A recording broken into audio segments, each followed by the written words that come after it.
Hecuba, Polyxena, and Polydorus. There lie across the strait from Phrygia, where Ilium was, the provinces of Thrace, where Polymestor had his wealthy palace. To him in secret Priam gave in charge his young son Polydorus, to be reared far from the strife of Troy. A prudent plan had he not sent a store of treasure too, the goad of greed, the prize of perfidy. When Troy's fair fortune fell, that wicked king took his sharp sword and slit his charge's throat, and then, as though removal of the corpse removed the crime, he threw it from a cliff down to the waves below. Upon the coast of Thrace, King Agamemnon now had moored his fleet, until the waves should sink to rest and winds blow friendlier. Here suddenly, large as in life, up from the fissured earth Achilles sprang, with threatening mien and fierce, as when he drew his treasonable sword on Agamemnon. "Greeks," he cried, "can you forget me when you go?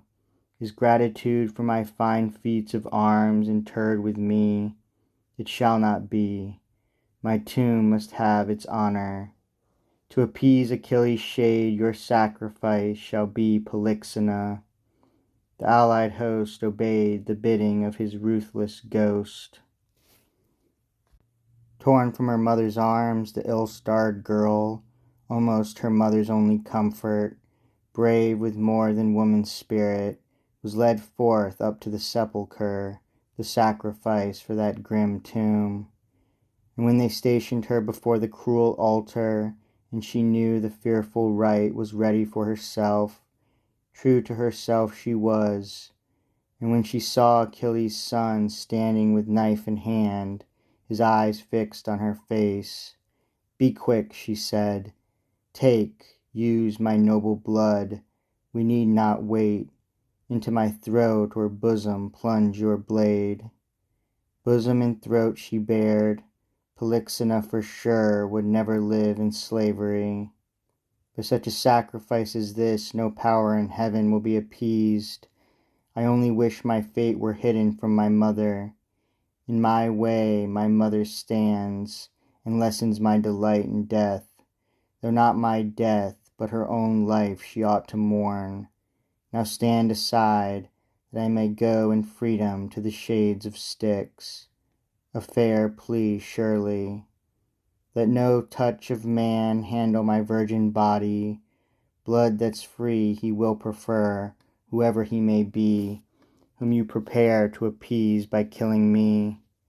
Even so, if my last words have power to move any of you, King Priam's daughter speaks, not some slave girl. Restore my corpse to my mother unransomed.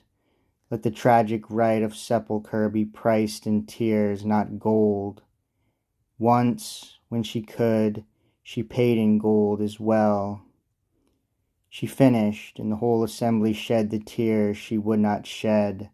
The priest himself, weeping against his will, drove his blade home, piercing the breast she offered.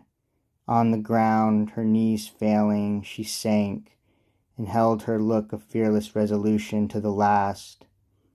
And she took trouble, even as she fell, to wrap what should be kept in privacy, and guard the honor of her chastity.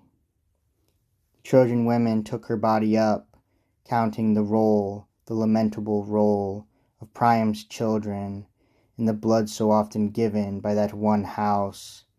They mourned for her, the princess, and for her so lately queen, consort and royal mother, paragon of Asia's pride, now but a sorry share of spoils, a lot victorious Ulysses would have refused, had it not been that she was Hector's mother. Hector hardly found a master for his mother.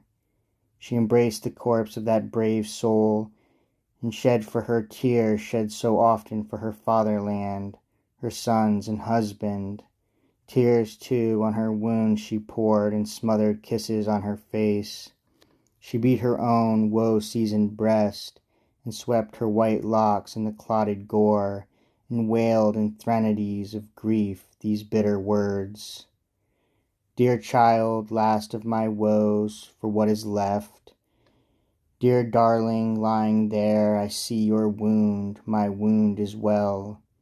Look, so that I should lose no child of mine unslaughtered. Your wound too you have. But you, I thought, because a woman, were safe from steel. Yet you, a woman, fell by steel. He who destroyed your many brothers, he destroyed you, Achilles, doom of Troy and my bereaver. But when Paris's arrows and Phoebus's felled him, now for sure I said, we need not fear Achilles. Now again I had to fear him. In the sepulchre his ashes raged against our race.